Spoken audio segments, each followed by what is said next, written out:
morning, dear students. Today, our topic congruency of triangles, exercise 7.1. So, dear students, इसमें हमारा first question जो है वो आपके साथ क्या है? Complete the following statements. ये जो statements हमें दे रखी हैं, हमने इनको complete करना है.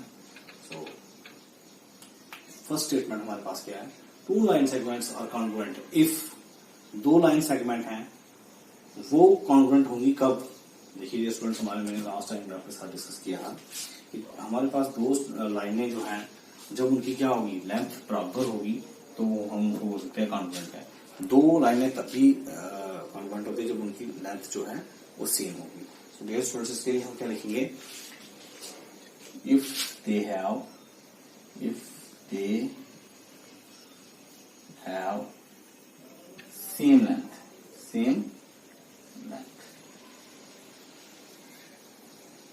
मिसाल के तौर पर एग्जाम्पल, अगर हमारे पास एक लाइन जो है वो हमारे पास 6 सेंटीमीटर है, ठीक है. सो ये दूसरी कॉन्ग्रुएंट होने के लिए ये भी 6 सेंटीमीटर होनी चाहिए. अगर ये 5 होगी और ये 6 होगी तो ये कॉन्ग्रुएंट थोड़ी हो सकते हैं. तो इसीलिए दोनों लाइनें तभी कॉन्ग्रुएंट हो सकती है जब उनकी लेंथ जो है वो बराबर होगी. सो डियर नेक्स्ट स्टेटमेंट हमारे पास क्या है? Among two congruent angles, one has measure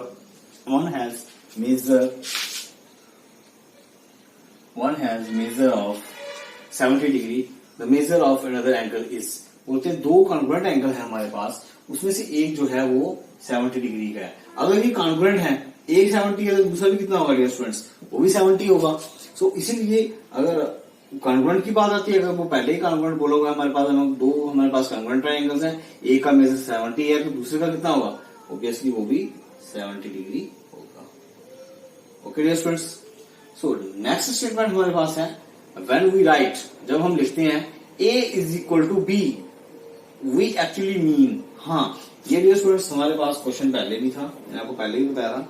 जब भी हम कोई लिखते हैं एंगल, जैसे मैंने आपको उस टाइम डायग्राम बना के बताई थी कि मैंने कहा ये 30 डिग्री है. ओके डियर, वो दूसरा मैं बड़ा बना देता हूं लेकिन उसकी ये 30 डिग्री है.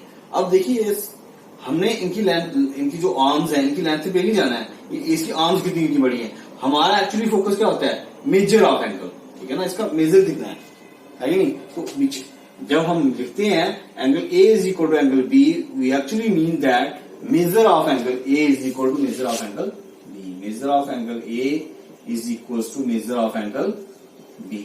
हमारा ये मतलब होता है इसको लिखने का. So dear students, next question जो है हमारे पास क्या आता है? Give any two real life examples for congruent shapes. Congruent shapes के लिए हमें क्या करना है? दो रियल लाइफ एग्जांपल्स जो है हमें देनी है.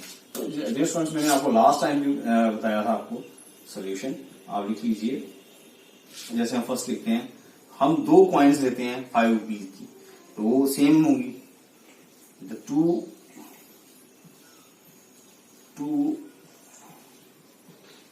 coins of 5 rupees. 5 रुपीज की दो कॉइन हम लेंगे तो वो क्या होंगी? आपस में कॉन्ग्रुएंट होगी. दूसरा अगर आप ले लीजिए, अगर हम दो पेन लेते हैं सेम कंपनी के तो वो भी कॉन्ग्रुएंट होंगे. जहां आप ऐसे ले लीजिए, हमारे पास दो text books of mathematics, maths की 2 बुक्स ले लीजिए, उर्दू की 2 बुक्स ले लीजिए क्लास की, तो भी क्या होंगी? कॉन्ग्रुएंट होंगी. तीसरा आप ले लीजिए, 2 फुटबॉल ले लीजिए, ठीक है. तो हम लिखेंगे 2 notebooks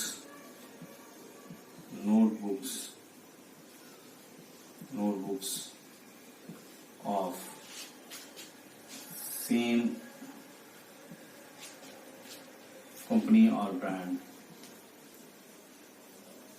okay dear students, 2 notebook same brand की ले लीजिए आप, तो वो भी क्या होंगी? कॉन्ग्रुएंट होंगी, ठीक है. Notebooks mean to say that कि उनकी लेंथ ब्रेड्थ हाइट जो है वो बराबर होगी. सो रियल लाइफ में से आपको 2 एग्जांपल, बहुत सारे एग्जांपल्स हैं, आप लिख सकते हैं.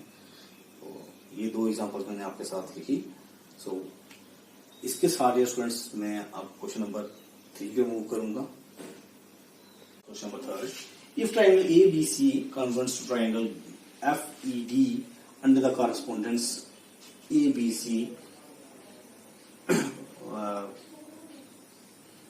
FED, write all the corresponding congruent parts of triangles. ठीक है dear students, correspondence मतलब अंडर द correspondence conditions ये दिखाई हुई dear students हमारे पास. Under the corresponding condition A B C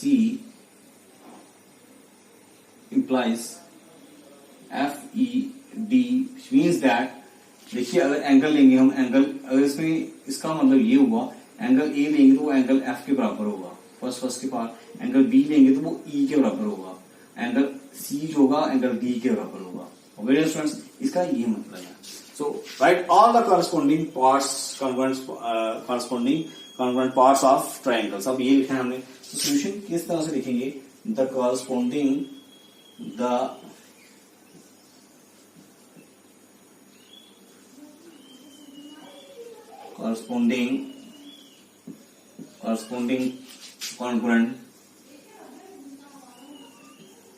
congruent parts of the triangle are कौन से वीडियो स्टूडेंट्स को हमारे पास, मैंने आपको बताया हमारे पास कंडीशन जो थी corresponding congruent parts of triangle under condition लिखेंगे under correspondence. यहाँ पे लिखेंगे dear students हम under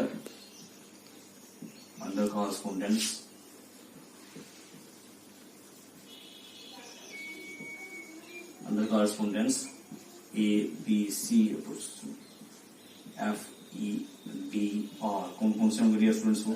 देखिए angle A is equals to angle B, angle A is equal to angle F. Okay dear students, और angle B is equals to angle E, angle C is equals to angle D.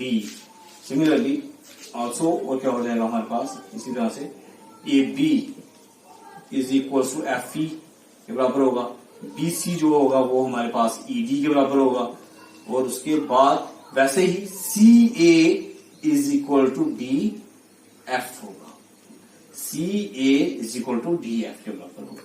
ये इसके parts जो हैं वो सारे corresponding parts जो हैं वो कॉन्ग्रुएंट होंगे. तो फिर दिस आपकी ये एक्सरसाइज जो है डियर स्टूडेंट्स वो खत्म होती है. इन द नेक्स्ट क्लास हम आपके साथ नेक्स्ट एक्सरसाइज को डिस्कस करेंगे. तब तक के लिए आप लोग इन क्वेश्चंस को जैसे घर पे प्रैक्टिस करेंगे. आज के लिए यहीं पे छोड़